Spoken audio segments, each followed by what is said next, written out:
Every crank with a webcam screams paradigm shift, like it's a magic spell that makes facts disappear. They crown themselves persecuted geniuses, but the only thing they've discovered is how to monetize bullshit. Some cash in on funerals, some cash in on Patreon, and some can't even spell epistemology. Meanwhile, people get sick, classrooms get dumber, and assholes keep waving Kuhn like it's a hall pass to rewrite the universe. Kuhn never wrote a grifter's playbook, but that's exactly how they use them.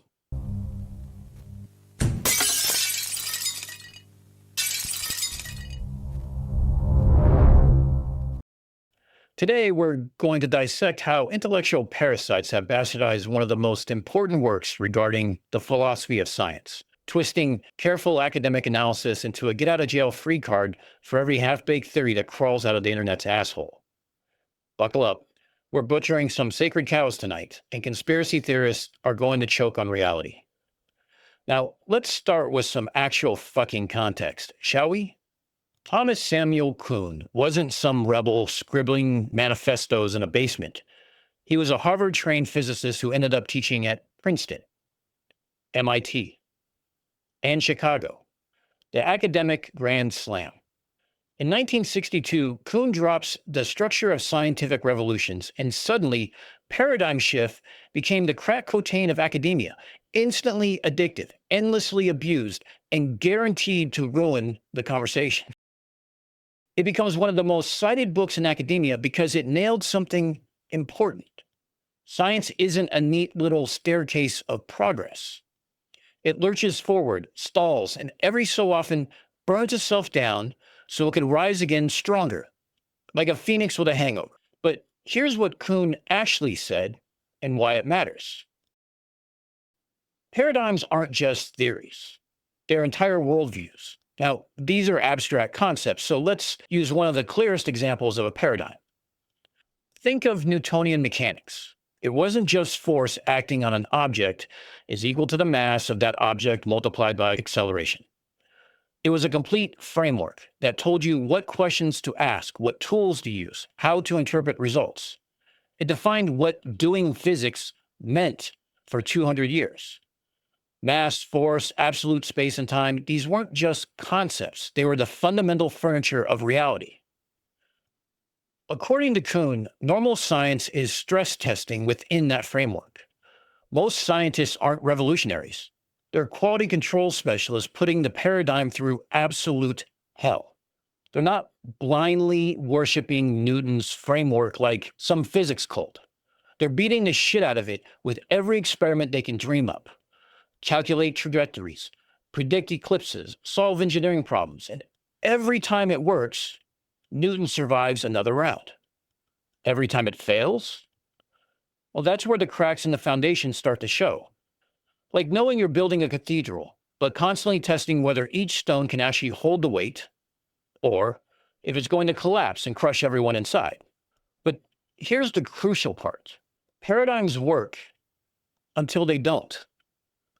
Imagine working on a massive jigsaw puzzle where you know the picture on the box, except some pieces don't fit. At first, you assume you're holding them wrong. Then more pieces don't fit. The edges don't line up. Colors clash. Eventually, you realize the box is wrong. You're not building the picture you thought you were building.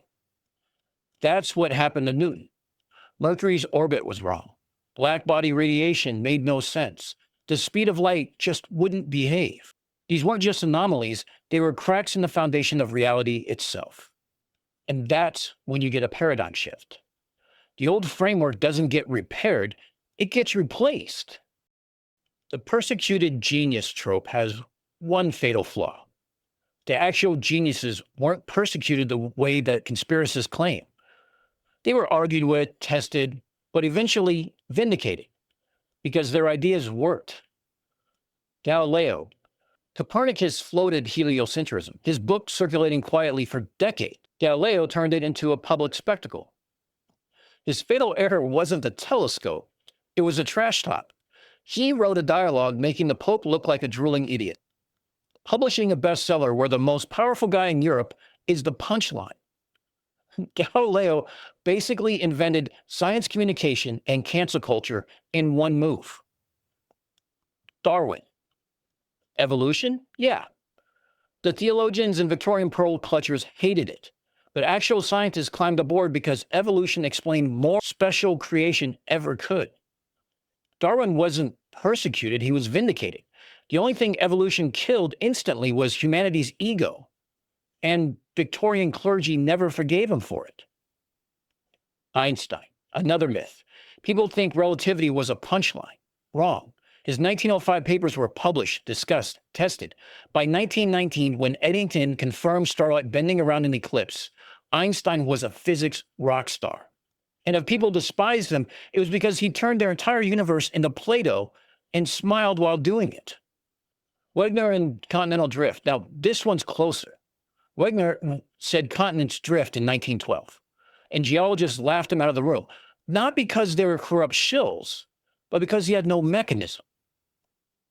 Once plate tectonics showed up in the 1960s, everyone flipped instantly.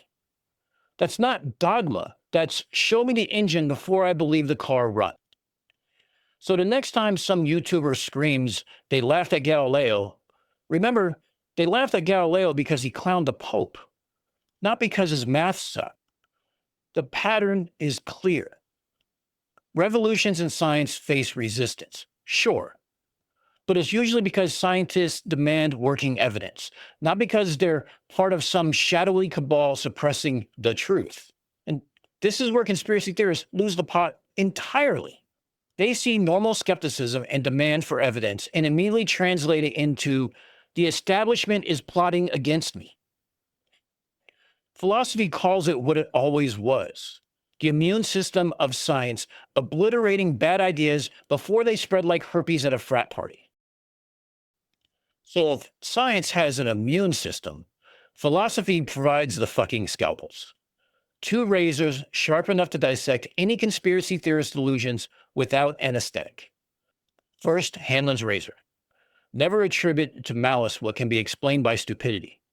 Or maybe a better explanation in this case would be, never blame a conspiracy when plain human stubbornness will do. I mean, Kuhn was pointing at this all along. Scientists resist new ideas because they're human, cautious, methodical, stubborn. They want actual evidence before torching decades of work on a theory cooked up during an LSD hallucination. That's not conspiracy, it's quality control. And here's the moment critical thinking flatlines for conspirators. They scream peer review is gatekeeping, tenure is corruption, and skepticism is censorship. To them, every criticism is suppression, and every no is a conspiracy. Now enter Sagan Standard. Extraordinary claims require extraordinary evidence. This is the philosophical firewall conspiracy theorists can't hack. Kuhn showed that real paradigm shifts succeed because they meet this standard. They provide overwhelming evidence that forces even resistant scientists to accept them. Science doesn't bend to feelings or persecution fantasies of the delusional. It bends when the data is overwhelming, the predictions hold, and the evidence stacks so high, even the most stubborn bastards can't ignore it. Together, these razors don't just cut through bullshit. They're your field kit for separating real skepticism from paranoid cosplay. Hanlon's for motive, Sagan's for proof. Fail either, and you're not a revolutionary, you're bleeding credibility. Take any grand conspiracy. Hanlon's razor says, maybe powerful people are just incompetent, greedy, or lazy, not criminal masterminds leaving secret clues on YouTube. And Sagan Standard says if your theory requires thousands of people to keep a flawless secret while also dropping breadcrumbs for internet sleuths, then your evidence better be extraordinary. Spoiler, it never is. These explain why resistance is rational, why progress requires evidence, and why not every half-baked social media post deserves a place next to Copernicus and Einstein. And remember this, because every clown we meet from here on will trip over one or both blades. And when they do, you'll see exactly why these sacred cows bleed out on first contact with the razors of reality. Okay, enough theory. Time to field test these blades on the usual suspects. Enter the clowns.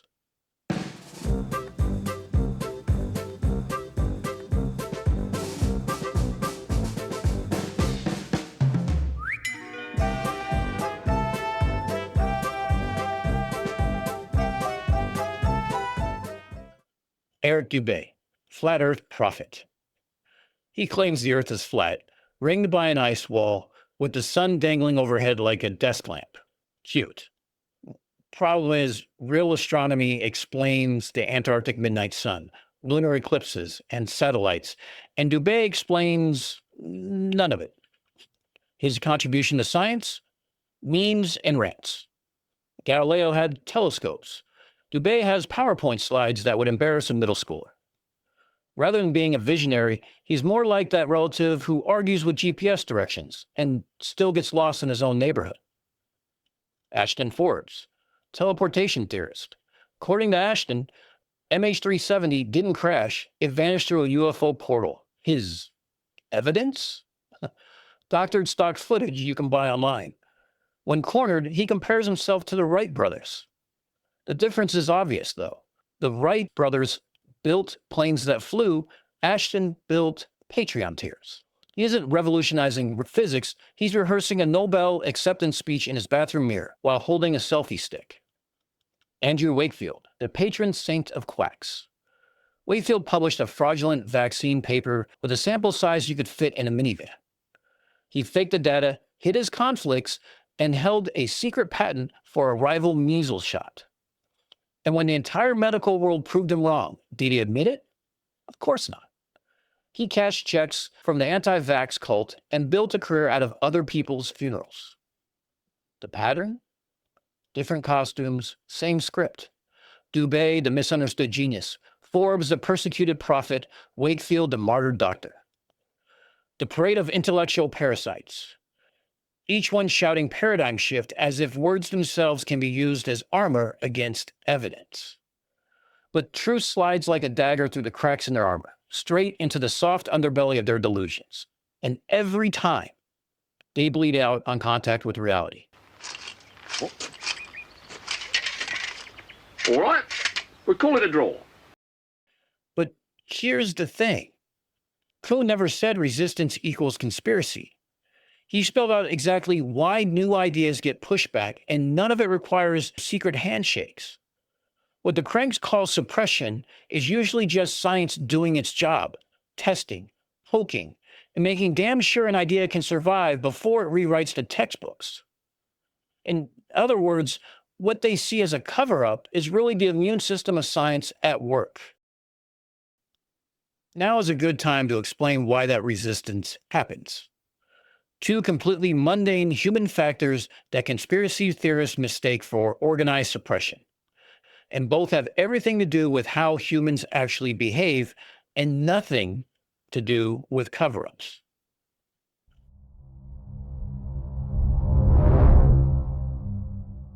Scientists default to skepticism, not to suppress discovery, but to stop bullshit.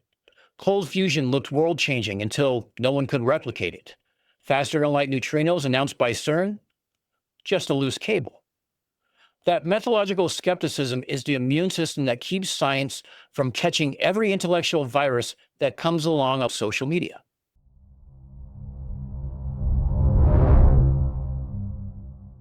Careers, funding, reputations, they all ride on stability. A paradigm shift doesn't just rewrite textbooks, it shakes livelihoods. But here's what conspiracy theorists miss. Paradigm shifts don't destroy careers. They create new frontiers and new funding streams. When plate tectonics proved Wegener right, geologists didn't lose their jobs. They got entire new fields to explore and grants to fund deep-sea research. When Einstein expanded physics, he opened quantum mechanics, nuclear physics, and cosmology, and the research budgets that came with them. That initial hesitation isn't corruption. It's human self-preservation that gets overwhelmed by the excitement of new discoveries. It's proof your idea is being tested the way all ideas should be tested. And when a theory survives the gauntlet, that is when you get a real paradigm shift, when the weight of data makes denial impossible, which exposes the gaping chasm between legitimate scientific process and what we're actually dealing with, intellectual masturbation performed in public by attention-starved narcissists. Now, if you recall the costumes, the monologues, the tragic hero auditions, Here's the psychology that makes them impossible to take off and why every one of these sacred cows was already limping before the razors even touched them. Real paradigm shifts do three things: solve problems the old theory couldn't, make testable predictions, and win acceptance from experts who know the field. But conspiracy theorists can't do any of that because their psychology prevents them from doing actual science.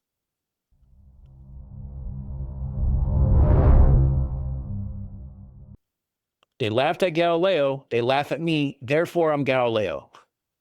By that logic, if people laugh when you trip over a rake, you're basically Charlie Chaplin.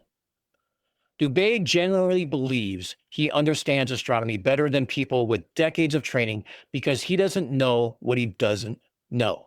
The Galileo complex gives him permission to ignore evidence, while Dunning-Kruger makes him think ignorance is insight. Hanlon says it's not malice keeping him out of journals, it's the fact he can't pass high school trig. Sagan says his evidence is memes and rants, not models and math. Copernicus and Kepler had mathematical models that simplified everything. Dubay has what exactly? No model, no math, no mechanism. Just the psychological comfort of feeling persecuted instead of stupid.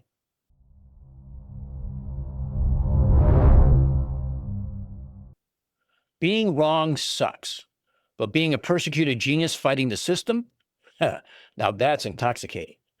Forbes would rather be a martyr for fake physics than a nobody with a real job, because it's easier to blame a conspiracy than admit you don't understand basic video compositing.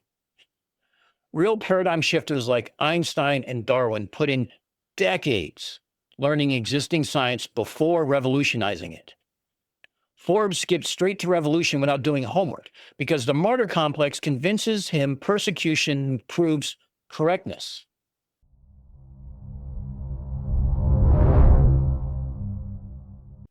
Wakefield isn't a cautionary tale. He's the textbook case of how psychology corrupts science. He didn't start with data. He started with a conclusion. Vaccines are bad.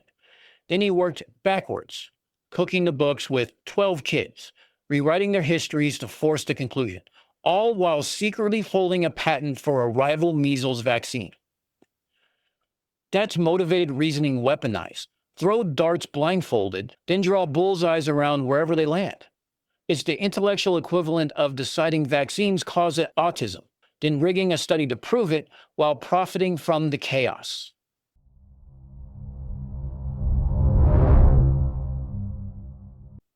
Real science builds consensus through evidence. When Forbes' classified military secrets turned out to be purchasable stock footage, his paid subscribers didn't demand refunds, they paid him more to explain why the debunking was part of the cover-up. When your science depends on people believing in you rather than testing your claims, you're not doing research. You're building a brand.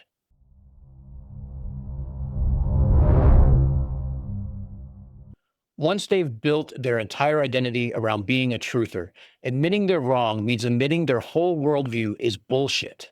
So they keep doubling down. More time, more reputation, more social connections invested in defending the indefensible. Their names literally become the theory. Dubay's 200 proofs, Wakefield's retracted paper, and Ashton's 4 orbs come to mind. This psychology guarantees scientific failure because real paradigm shifts succeed through elegant simplicity, not persecution complexes and personality cults.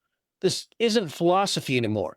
They're peddling persecution porn to an audience that craves feeling exceptional more than they care about being correct. And that might be funny if it stayed in the dark corners of the internet, but it doesn't. This psychological shit show spills into the real world, and when it does, the punchline isn't laughter, it's measured in hospital beds and obituaries. You know what? I'm done laughing. So why does this shit actually matter? Why should you give a damn about some conspiracy theorist misquoting a dead philosopher?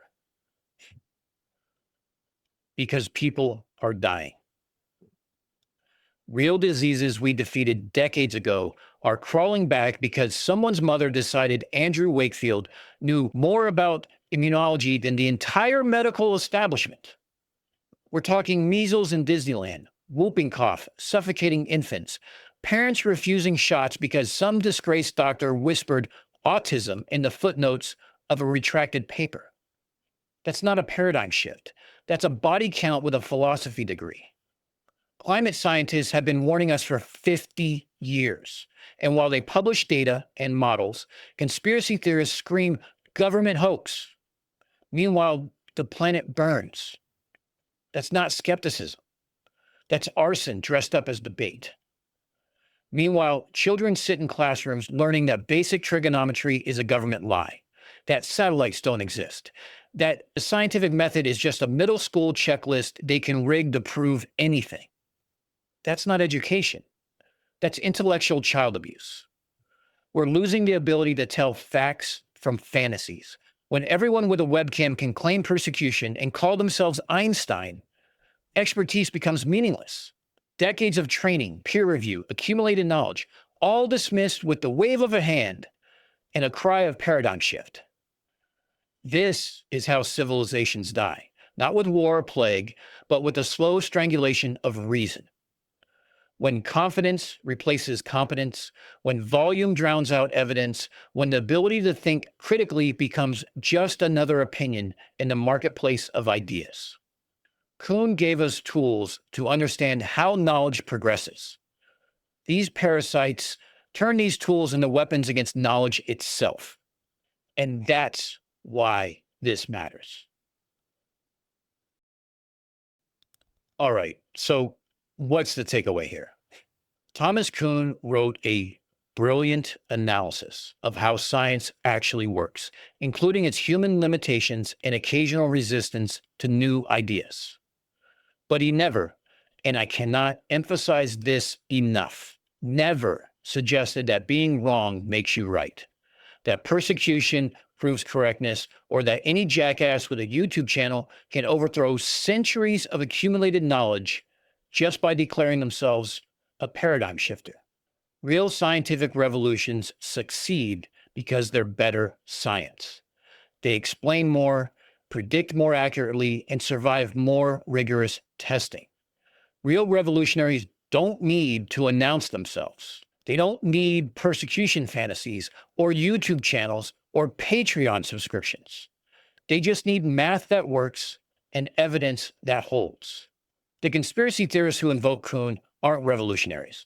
They're intellectual parasites feeding off the corpse of real scholarship, dressing up ignorance in stolen credibility. These clowns contribute less to human knowledge than a fucking fortune cookie. Paradigm shifts aren't participation awards. Show your work or shut the fuck up. This has been Unfornicated. Remember, misinformation is viral. Never go on social media without protection. And the next time someone screams paradigm shift at you, ask them to show their work. Oh, and arm yourself with facts.